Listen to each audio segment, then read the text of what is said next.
They all now call that Porter College.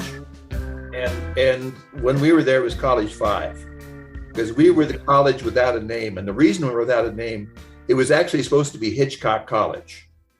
And the provost at College 5 was a guy named James B. Hall, who was actually fairly well known. He was the founder of the Irvine writing program. Before that, he was Ken Kesey's writing teacher at University of Oregon. And he was a guy who failed in Santa Cruz. And you'll be able to understand this, I think, on the basis of style.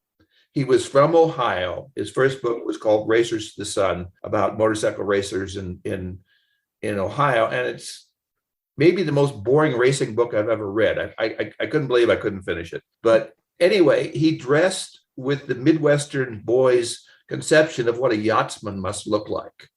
This is a guy who in the 1970s in Santa Cruz was wearing ascots and sweater vests, and it just didn't fly. So he kind of eventually failed on the basis of style. But what really got him was that it was supposed to be Hitchcock College after Alfred Hitchcock. Because he did a lot of filming in the Monterey Bay. And he lived in Scotts Valley. Tim Hunter, who was my teacher, who is a really good director, he did a whole class on Hitchcock, which was just brilliant. It ruined me. Nobody can watch a Hitchcock movie with me now, because I recite, all of Tim's insights as though they were mine. But he went up to collect the check from Hitchcock. Hitchcock was on board. It was going to be where his archive ended. He was going to be a big part of the film program. And all we know is that James B. Hall went up to collect the check, and he came back without the check, and Hitchcock would no longer speak to anybody associated with UC Santa Cruz. But that was why it stayed College 5. And I insist to this day that it still be called College 5, and I get in a lot of trouble. But Kresge actually was named before. Kresge actually preceded College 5. I think Kresge was the fourth college. It was Porter, Stevenson, I can't remember the third one, and Cowell, Porter, Cowell, Stevenson, Merrill. Merrill was third, and anyway, and Kresge was the fourth, and that was the real hippie college. That was where Allison's, my wife's boyfriend, was the provost there, and that was the one that was. They had kin groups. And I'm sorry, Jim, this is really boring, but the thing, if you've been to Santa Cruz, and a kin group was this group of like it was your kin, right? And if you were taught at Kresge, you had to be, if you were faculty, you had to lead a kin group. And basically, it was like Lord of the Flies, where everybody had to sit around. They actually had a conch, and when you had the conch, you were able to talk. And the problem was that it ruined an entire generation of idiots to whom nobody listened before or since, but at Kresge, as long as they had the conch, they could talk, at length, and nobody could interrupt them. And it ruined them for the afterlife. When they went to work, and they tried to do that in their office meetings, and it just didn't work. When they walked into the office and pulled out a seashell and blew into it, It didn't have the same desired effect. And it was also famous for a guy who all 4 years wore a Confederate general's uniform. And that was all he ever wore. He never wore shoes, and ran into him years later at an alumni event, and he'd become a district attorney in Orange County and threw up every morning. But, he still remembered Santa Cruz as very fondly. Confederate General and Big Sur. That was an homage. Yeah, that was his homage to that. Was it Brodigan? Is that right? Yeah, that's Richard Brodigan. And I actually met the guy who's the inspiration for most of trout fishing in America. Look up a guy named Keith Abbott. He actually did a biography of Brodigan. He was a very close friend of Brodigan's, and Keith Abbott was probably the funniest guy I ever met in person. And we were going up to Squaw Valley, and this was 73. So we're all going up for the writings conference, and Keith was the only one that had a car, so we went with him. So he had gas money, and he regaled us the whole time. It was just hilarious. He was telling us the story of his novel, which is called Gush. And if you look it up, you can still find it online. And it's the story of the Gush family who lives in Monterey. They're all on welfare, and the Buck Gush, who's the patriarch, culminates the ending of the book is when he kicks out his television screen and they all have to go to work. But he's telling this story, and it's just fucking hilarious. I got home and I got the book and I read it, and I thought, how come this doesn't work on the page? But I also realized that Rodigan kept him very close because all he had to do was transcribe Keith Abbott.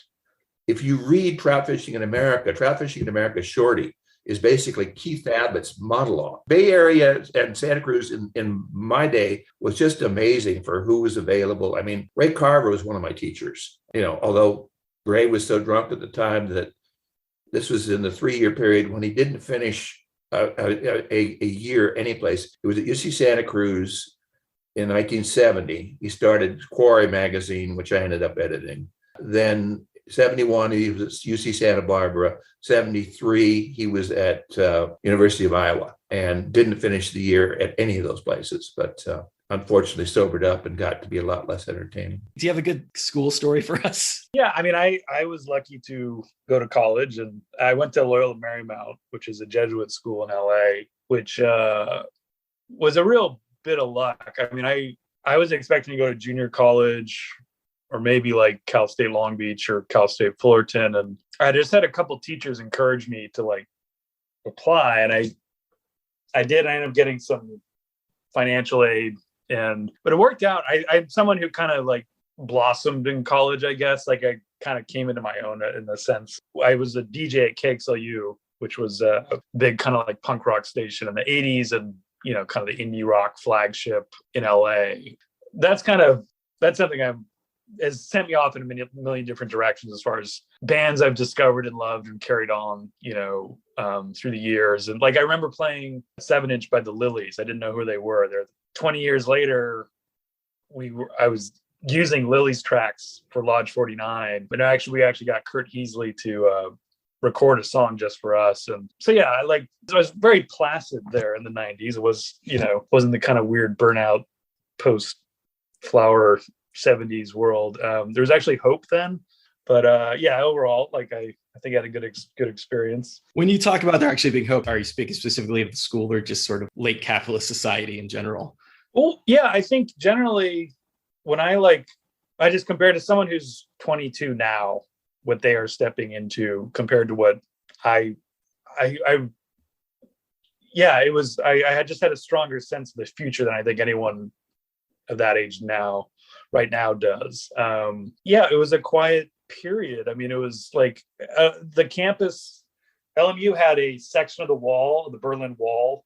This would have been like 95. And it was like this kind of like trophy from this war that the US won. Like they won, like capitalism won, the US, the whole, and everyone's feeling pretty good about themselves in that period. Maybe there's some kind of parallel to be drawn here then between, I remember when I first heard about Lodge 49 and people were suggesting that it was kind of a story about late capitalism and, the struggles that everyone was going through. And Shaky Town is obviously written about a very different time, but there's this pervasive sort of struggle for upward mobility and just sort of living in the shadow of Los Angeles. To me, that the point really got driven home reading the chapter about Dodger Fields. That was for whatever reason. I think, maybe because they were having a good season and in contention.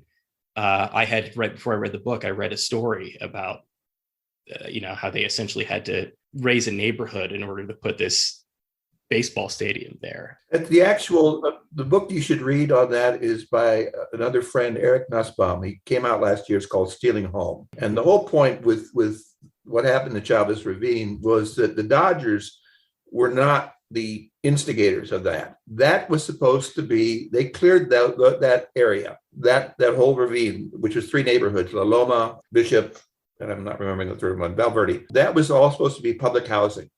And the majority of the people in there took the buyout.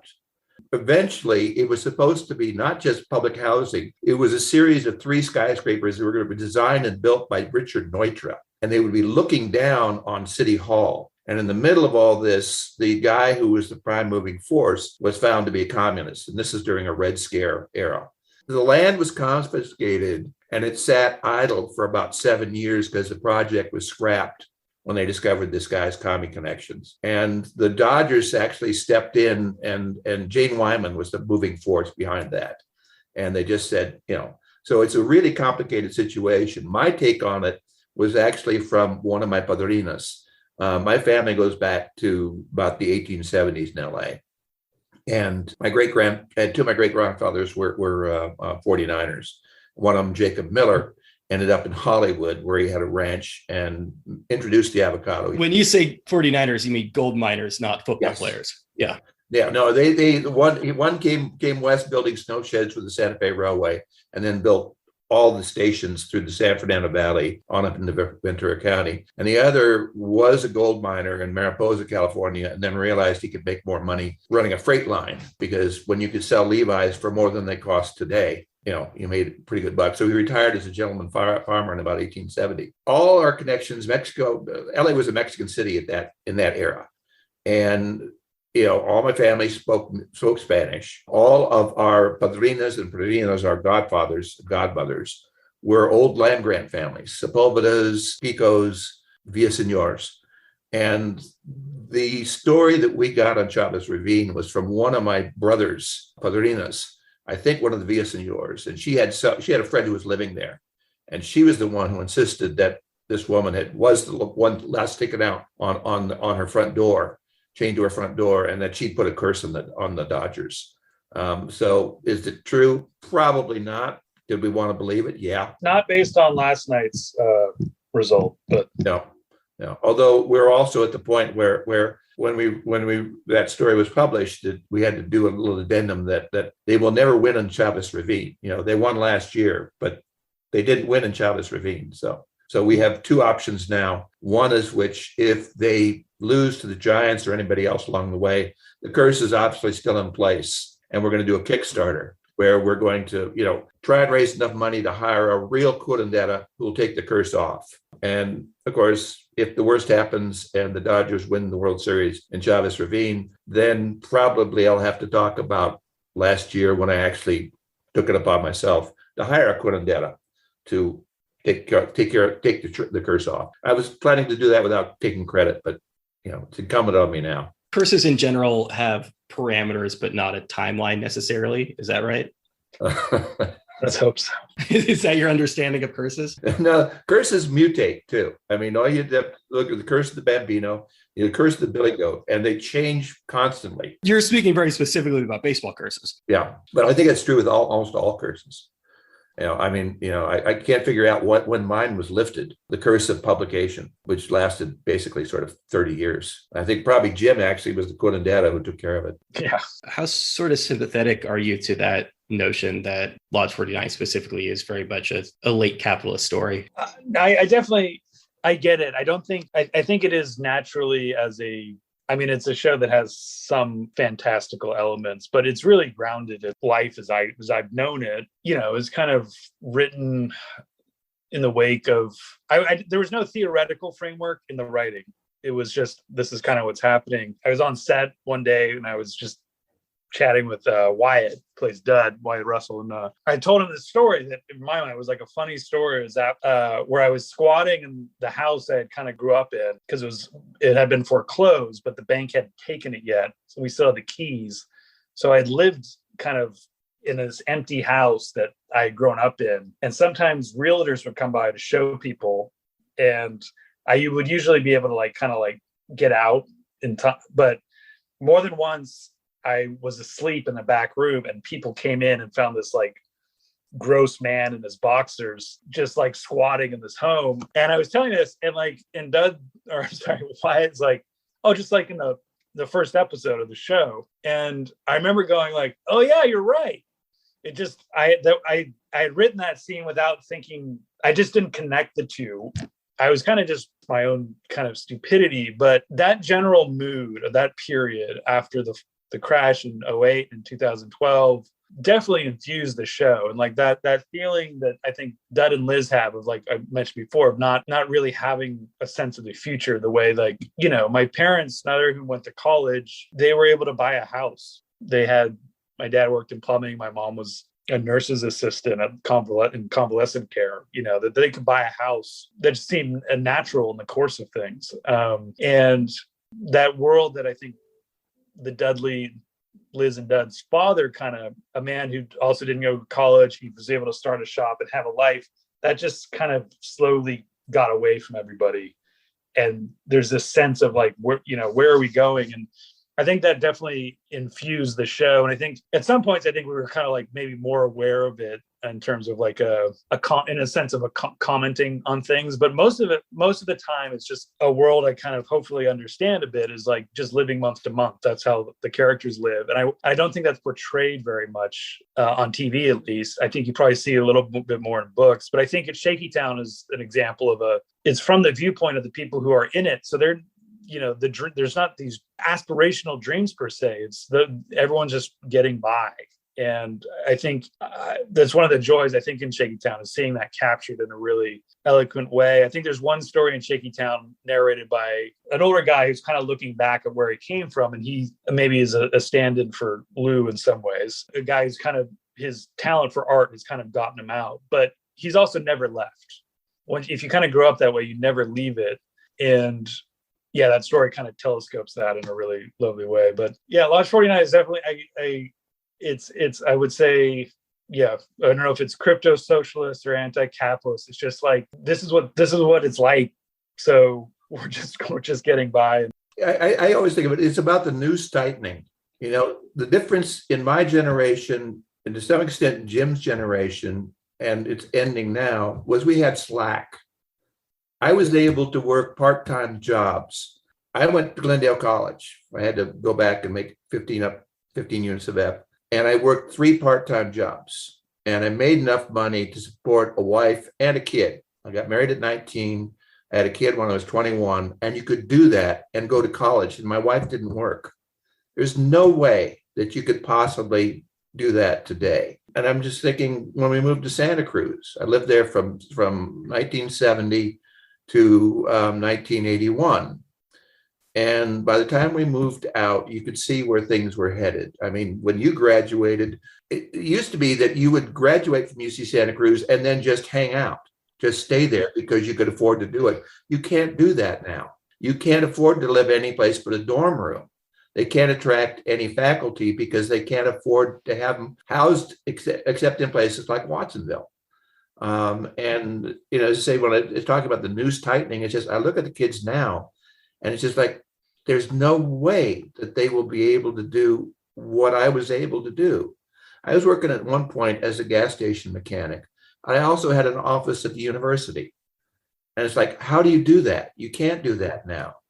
But I was editing a magazine, Quarry West, that was started by Ray Carver. And it seemed perfectly logical to do that and talk about Proust across the gas pumps with your former professors. No way in hell is that going to happen now. It's telling, though, that your example of something you can't do anymore was still a situation where you were working 3 jobs. Yeah, that's another way to look at it. Yeah, but working 3 jobs, it gave you enough to live. And you can work 3 jobs now, and a lot of kids do, and they can't afford to live. It's just, and even good jobs, right? But I mean, what has happened? I finally pretty much got out of politics altogether. I was once a member of the Young Socialist Alliance. And I think my last installment was I became a syndical anarchist, which was basically a political philosophy that existed in Spain for about 8 months in a shoe factory before Franco came in. And basically it meant that the workers not only controlled the means of production, but also handled design and sales, right? And everything was done by a vote. Where does Mr. Kim fit into all this, into, the question of upward mobility and I guess the American dream and trying to get by? Well, he's a perfect example. The man that was based on the story, they were actually robbed a number of times. He was a really, really good guy. And eventually, he closed the liquor store, and it has sat empty for 12 years. No idea what's happened to the family. We have, at one point, I knew them fairly well, but I looked at what they were going through, and the kind of humiliations they experienced daily. And nobody was writing about those guys. Nobody was writing about any of these people. Part of it was the language barrier. But they were very much a part of the neighborhood, and they really tried to cater to the neighborhood. In other words, they were hiring people to make tamales and make menudo, which they would sell at the store, and they basically got no credit. They just, they were just basically shat on every opportunity by the people who could. I mean, there's in Mexico and in all sort of Latin American companies, it's what they call the kick-down factor. In other words, if you're Mexican, you feel like you can kick pretty much anybody, except for the Cubans and the Costa Ricans. The only people who can't kick back are people from Belize or Honduras. But you had the same thing here, where this Korean family was sort of the butt of jokes for the people who weren't able to kick anybody else. One of the ways in which hopefully not necessarily publishing, but just culture in general has improved, particularly in recent years, is this idea of representation, of giving more people a voice and an opportunity to make art in a public way. Do either of you get the sense that these sorts of stories are being told now, or are they still something that people are just generally shying away from? I think so. I think things are different for sure. And I in a weird way, I think you'd see things in movies and stuff now and then, like that would get things right. And movies, I don't know, I think that part of movie making is kind of done. But I think the television the last 10 years has been amazing, for the most part. The fact that anything like Lodge 49 made it to air is, ridiculous. But I will say, I feel like books are always kind of ahead of the game. And in that sense, I feel like, it is a good moment in that sense. I think the kind of middle class of writers has always been like very predominantly white male, right? And I think that is changing in a way that is just natural and representative. Especially if you're like writing about a place like Southern California, it's just if you have any foot in reality, that's what you are going to be writing about. So I do, on that level, I do feel like the actual publishing industry aside, I think the number of like voices is something to be really positive about for sure. I look at a book by Paul Beatty, The Sellout, and that's a book that was turned down by 40 publishers and eventually I think published in England. But once upon a time, it was Robert Kirsch's son, Jonathan, who told me the thing that you have to remember, it doesn't matter how bad the publisher is, how bad the distribution, if a book's any good, it will find an audience. And he's right. And Beatty's book is a great example of that. I mean, I've known about the Cowboys in Compton for, 50 years, and nobody else did. Nobody else seemed to think it was worth writing about. And Beatty, bless his heart, finally gets somebody in England to publish his book, and it takes off. And it was word of mouth. Now, of course, he's living in New York and is happily part of the pantheon. But that's an example of something that has changed in the last 30, 40 years. But almost always it's books you find that are discovered by an audience, that's kind of unexpected. It's word of mouth as much as anything else early on. But also, people really crave good work. They really, when they run across good writing, they recognize it. And that's hopeful, I think. If something's good, it'll find an audience, but it has to find a publisher first, right? That's a major, that's a big gap there. I mean, and you're an example of this in that obviously, again, this was something that I know you've been working on for a number of years, but that at least the pieces have been there for a long time. And the book does mention the other unpublished works you have. How painful of a process is that to really pour everything you have into something and just it sits on a shelf? At a certain point, you when you get kicked off enough, you have to accept it. I mean, downstairs in the basement, I have files I can't go through because it's 30 years of lies and groveling. And, going through, where I'm saying yet again, just finish this book. And it's, 2008, 2010. But one of the great examples is a book that my daughter and I did together called Genius in Retrospect. And it's about a 6,000-mile road trip in Mexico, but it's also about our history, family history in Mexico. And it was a great book, and we entrusted it to an agent. This was, 2006, who turned it over to an 18-year-old to read the book. And she didn't really care for the photographs. And that was, and at this point, I should have done a lot more. But I mean, some of it has been my fault, probably, of not being savvy enough to market this stuff. But you also run up, particularly in fiction, New York has a very very, a very chiseled idea of what Southern California is. And they would like their version presented back to them. In other words, when Tom Wolfe comes out and writes The Pump House Gang, that is their definitive version of surfing in Southern California. People I know who are part of that culture say that he got it wrong. I look at the Tangerine Flake Baby, which is a car show I attended. That was my particular niche. And I know he got it wrong, but you can't tell anybody in New York that's the case. They prefer archaeology or anthropology. They prefer to send, people they trust, particularly from New York, to come out and report back to civilization on what the natives are doing. The other barrier you face, the primary barrier, I think, is not so much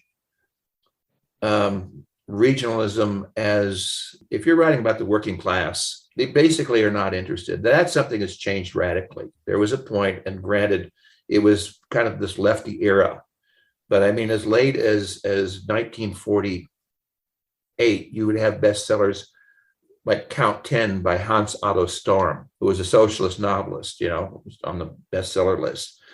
Pietro Di Donato did Christ in Concrete, which was a bestseller.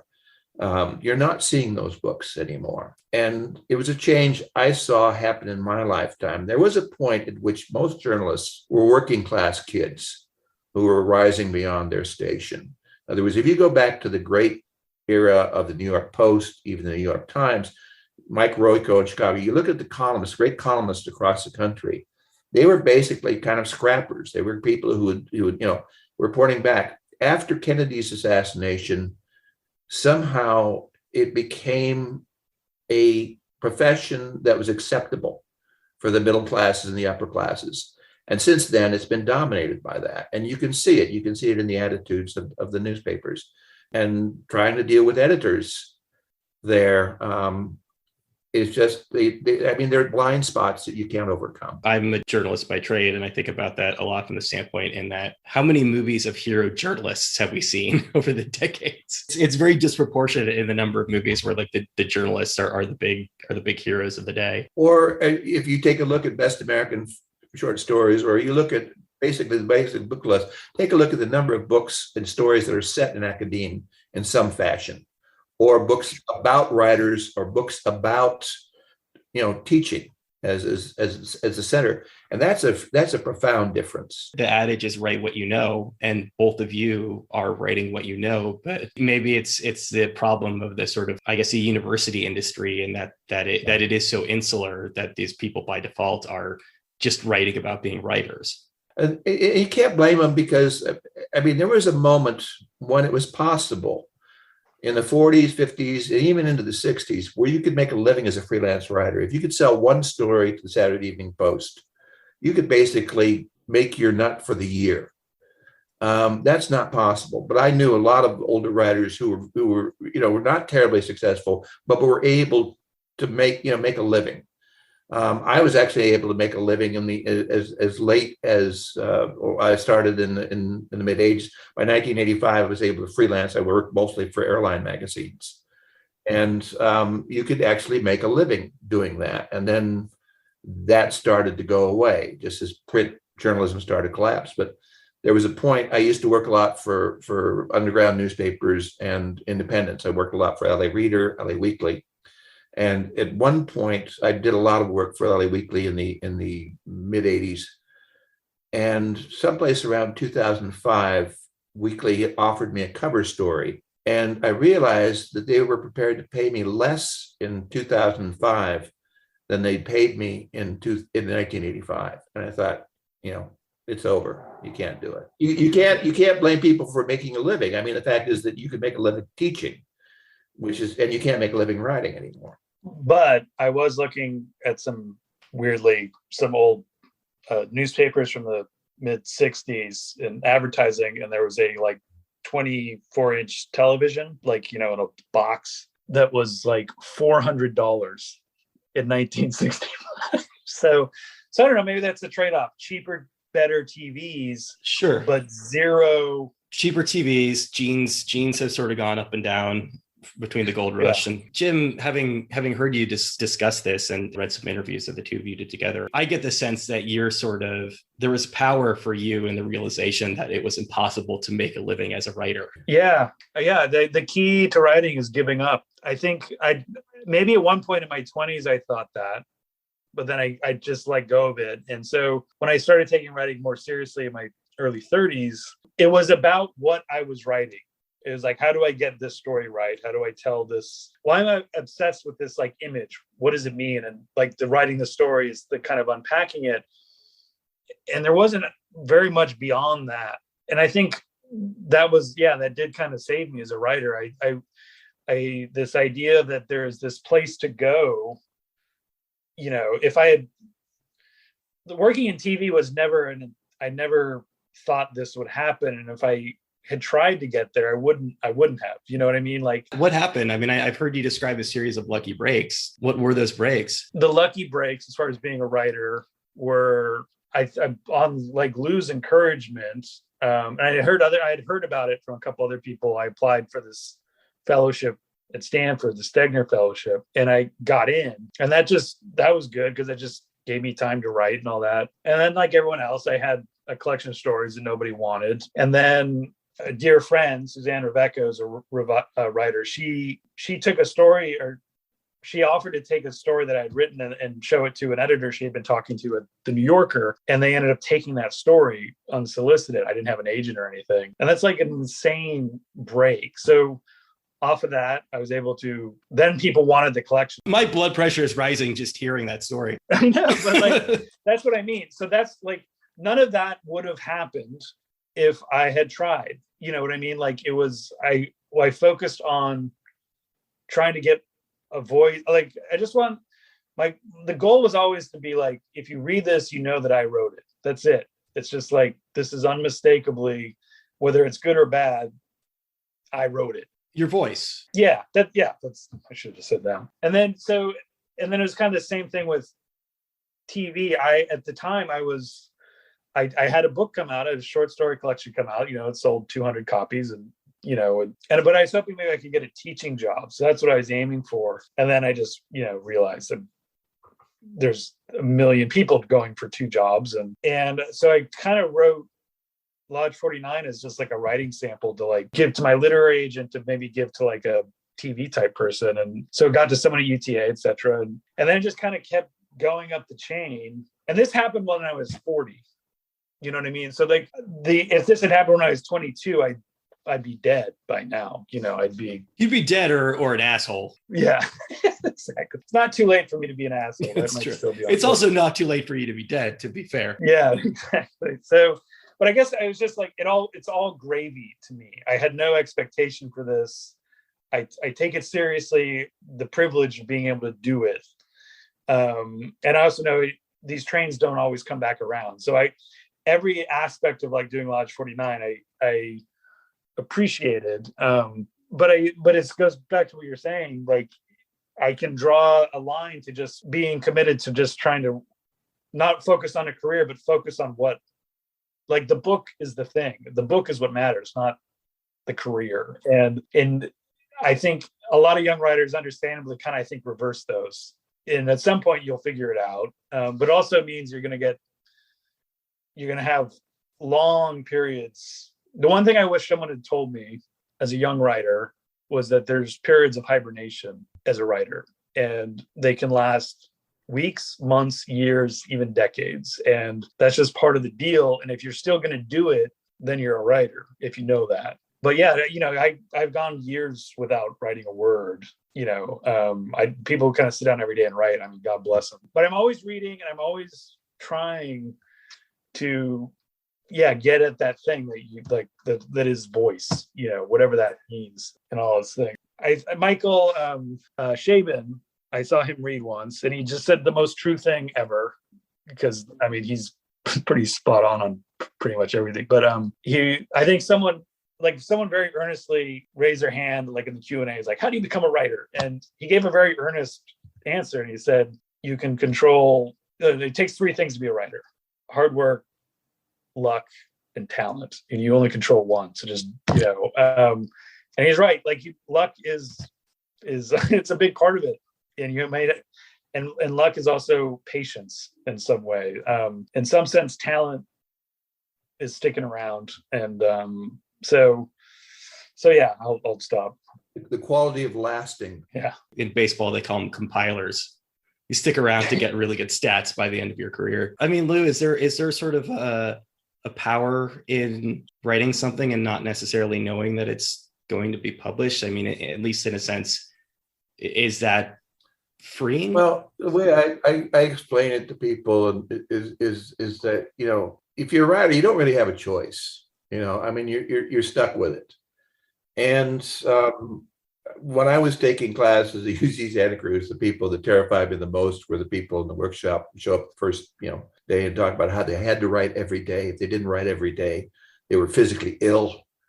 And, you know, I kept thinking, God, what are these people? And unfortunately, most of them would drop out by the fourth or fifth week. They just got too sick from not writing. They were in the hospital. Yeah. But I never understood that because I couldn't write every day.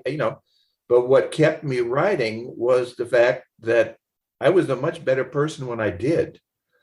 You know, it's I have a lot of 3x5 cards stacked up on my wall because I'm from that generation. And the one that's lasted the longest is one that I wrote myself that just says, the essential pleasure is in the work.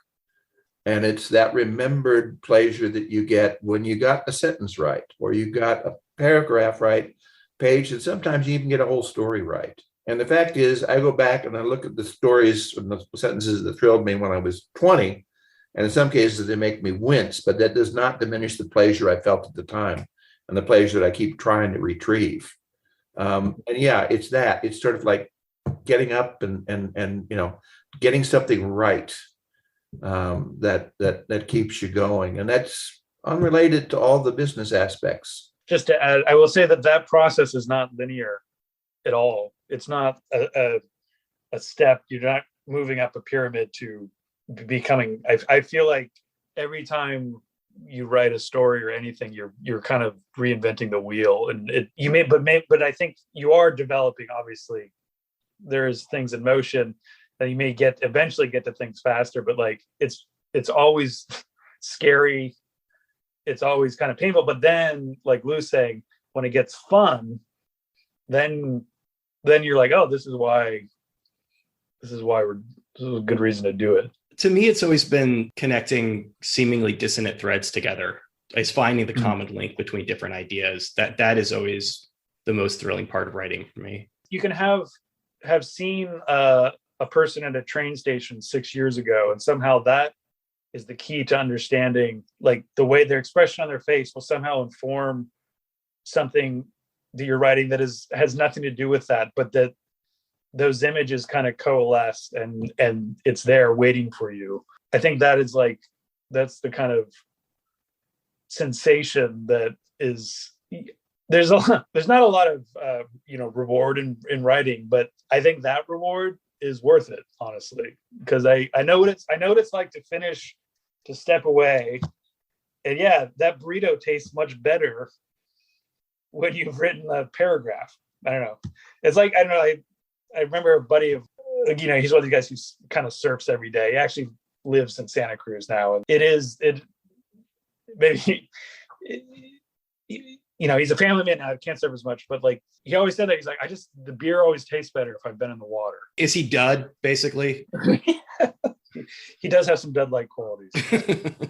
I've been thinking about this a lot just lately. I was also thinking about it in the context of an interview that I heard with the both of you. You're talking a little bit about Pynchon, and you mentioned a documentary. I ended up being able to dig it up. Oh, really? No way. So what is it? It came out in 2001. Very strange documentary. I don't want to go, it's boring. I won't go into too much, but I wanted to watch it specifically because of that shot that you mentioned of the woman, of his ex-girlfriend standing in front of his cabana. Yeah. I was reading Pynchon's latest book not long ago after hearing some people talk about it, and in the context of conspiracy theories, which are, obviously there's an underlying theme of conspiracy in Lodge 49 to some degree as well. I feel like I understand the appeal of conspiracy from the standpoint of it gets back to that power of connecting the dots between different ideas and finding finding the meaning in the text that might not necessarily be there. It's a particular American trait, this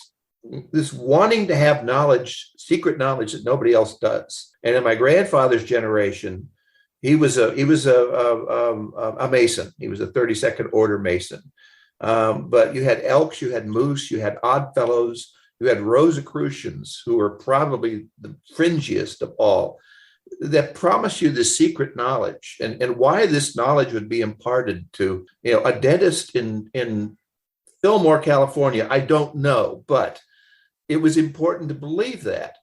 And we don't have those fairly benign social clubs anymore, but we have QAnon, which I think fills the same purpose for a lot of people and makes them feel like they're on the inside and in the know in a way that nobody else is. And it's maybe it's in other cultures, but it seems particularly American to me. I think it also gets back to, again, upward mobility. This is another perhaps pervasive theme that ties these two ideas together in Lodge 49, is not feeling like you have control over your life from a fiscal or economic standpoint or any sense of upward mobility, but maybe you can find the secrets of life. I think with maybe the essential core of like when I was at like Lodge 49, as far as the people involved in like this history of fraternal organizations and all their permutations, I always found something kind of beautiful in this idea that like, yeah, your dentist or your insurance sale, that like in the daytime they are that, and at night they take on this, there's this kind of grandeur that is infused into your life. And if you can take it with a sense of humor, that's for me is the fucking key to everything. I feel like that's what's missing with QAnon. It's a humorless, deranged vision of, it's funny, but not intentionally so. Yes. Not by design. And I think in Lodge 49, it's almost like we always use the phrase with the writers, where it was like conspiracy from below. These are people kind of like are searching for something and they're looking for avenues to search down. But the thing they keep running into is themselves. This kind of esoteric pathway is not is a pathway to themselves, essentially. I think that is like the heart of like what I think is a very beautiful tradition in Western kind of esoterica and philosophy. I'd like starting with the Rosicrucians, and that what I love, the thing with the Rosicrucians is like it kind of started as a joke and people took it seriously. And then we ended up with the Masons. And with Lodge 49, I was trying to imagine, what if we just kept the sense of humor throughout? Like I was trying to, it's a fantasy of a type, but it has precedent. And I am playing off a lot of like historical movements. But yeah, I think that looking for meaning, and it just breaks my heart watching, because I was thinking like when QAnon was really kind of cresting, before the election, all that stuff, I found it heartbreaking. And because those are human beings who are just, the guy who started QAnon is like a pornographer in the, somewhere in the Philippines. Yeah, he's American who lives like in the Philippines. Ron Watkins. Yeah, there's no elegance, there's no flaw. It's just, there's no how these things go and permutate is amazing and amplified by social media. We actually live in a period now where there are no secrets. There actually is no secret, and that's probably part of the soul, adds to a soul sickness that we're all dealing with. Lodge 49 still has a foot in the world where there is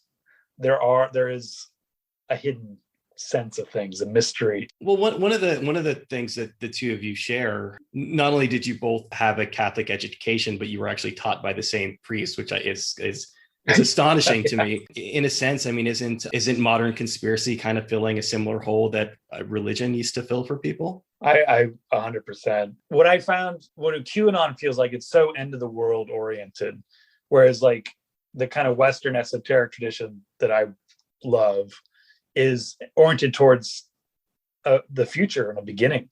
They love the book of Revelations, don't they? Yeah, it's like read one other book. Read Job for the humility, at least. But yeah, it absolutely is filling a void of that. There are unseen forces that I can maybe touch the tendrils of this Godhead or something. Like 100%. Jim kind of fell ass backwards in a sense into a television writing career. Los Angeles is very much an industry town, certainly more, probably than New York is. Lou, how have you been a professional writer in Los Angeles for so long and managed to avoid showbiz? Because I'm spoiled, because I was ruined at a very early age by the godlike powers that you're given when you're writing fiction. I started as a journalist. I went to Glendale JC, and I thought I was going to be a lifetime journalist. I actually turned down scholarships at University of Missouri and SC to go to UC Santa Cruz. And I thought I would get a good liberal arts education and apply that to my journalism career. What happened there, I mean, first of all, you have to understand, at that point, Santa Cruz was the hottest campus in the country. Life magazine had done an entire spread on the Garden and the Redwoods. It was the hardest campus to get into, not just UC's, but on the West Coast. It was harder to get into Santa Cruz than Stanford. Everybody wanted to go there. And once you got there, you were hooked. I started as a politics major, and then started taking my first fiction classes. And once I'd taken a fiction class and learned the joys of lying without research, I was hooked. And you can't live in Los Angeles without being approached to some extent. And it was usually some secretary that wanted me to write, a children's thing for Disney. But the experiences I had in which I would see what people wanted to do with my work, or when they wanted me to write to their specs, I was so ruined by fiction writing, in which you do have godlike powers, that I couldn't do it. I'm really stupidly stubborn. If I'd known where television was taking you, where it went, I should have swallowed a lot more. I was perfectly happy to sell out immediately. Yeah. So, and I recommend that course to anyone. You sold out, but you made this like very idiosyncratic product. We got 2 seasons of it, but I love it with all my heart. But like, best case scenario is probably not something that was going to be, necessarily catch the world on fire in that way of super popular culture. Timing is everything. I think if early 2000s, it wouldn't have been made, and I don't think it'd be made right now. Well, then again, everyone's buying really hopeful blue sky stuff because of Ted Lasso. But it was a sweet spot. A lot of fiction writers have come into television, and all the feature writers were trying to come down to television because you have more control. Basically the thing that Lou in his era was missing. Like, the writer in TV land has a lot of control. The auteur. Yeah, but I would say though that like that's true, but also I enjoy the collaboration and work. I don't know how to set up a shot. Like all that stuff. But as far as like tone and voice and subject, like the writer can do it. And it was a weird period. Like, I think a lot of crazy stuff is that people are going to be finding over the next like decade of like, oh, this got made. That's insane. We're that might be shrinking a little bit now, but who knows? I mean, everyone. Yeah, I don't have a handle on where things are in the industry, but like in general though, I feel like I stole some fire. Like, I kind of ran in. If I don't do anything else, I'll be, very happy. So It's being discovered as well. I found it on Hulu, which is pretty common, it sounds like. Yeah.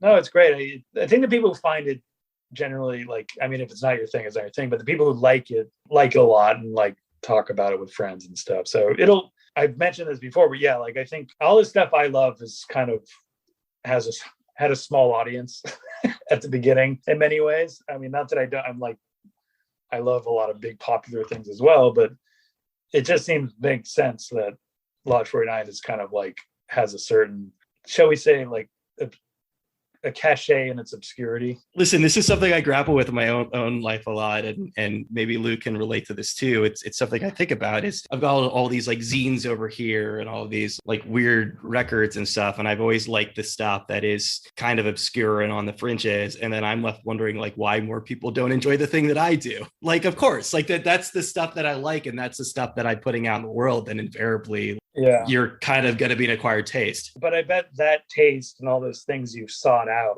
has also put you in touch with a lot of like the people you meet on that search on those fringes are like, that's kind of like, that's the joy right there. And so, yeah, I have good friends who are like that kind of archivist mentality.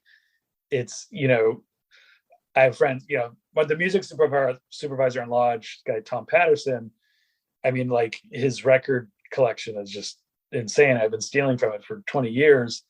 And sometimes he'll be like, what am I doing? What have I done? Like, what is this all for? But then he's like, oh, I do it because I fucking love it. It's Ralph Ellison has a phrase that I forget what, but he's like, he's a citizen of the culture, which I kind of love. It takes it out of like national. It's like, you're a citizen of the culture. Like you need to go visit these places and take care of them, and I think that is an important thing. So people who do that, seek it out, and can introduce others to these things, I think that's like worth its weight in gold. That's what Shaky Town is, right? The real world that Lewis based it on. It's a celebration of a very specific place that story you feel hasn't really been told. Yeah, not enough. And I think it's never been told quite like this, and with the kind of depth and care and style. So I do like this sort of the doomed mission statement of Tiger Van, though. where if it all ends in obscurity, it's fine. Like at least he got to put something out into the world. Well, we had our book locks. Colleen Dunn Bates was talking about the mantra, the mission statement, and which I usually have in front of me, but You need to get it on one of those index cards on the wall, Lou. Yeah. Yeah, I know. I actually had it printed out, but it's not in front of me right now because my wife keeps putting poetry down. Can you recite it from memory, Jim? Our business model is failure. We believe in books. We believe in books. Our business model is failure. We plan to lose money and fold quickly. Join us. So there we go.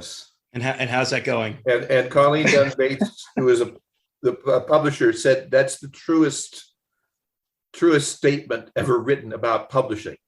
It's just that you only come to that after 10 years of failure. We've sort of speeded up the curve a bit, but it's been a great ride.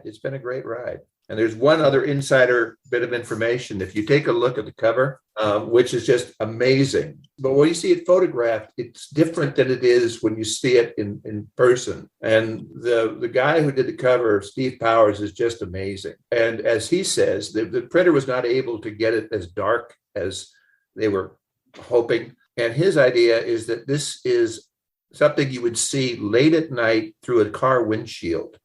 On a very dark night, you'll see neon. So the way to really see this cover is to put it under a fairly strong light and then put on a pair of dark glasses. You're dealing with an obscure book in an obscure publishing house when you need to put on dark glasses in a dark room to read it. Yeah, it can only be read through dark glasses. Well, that's how it was written.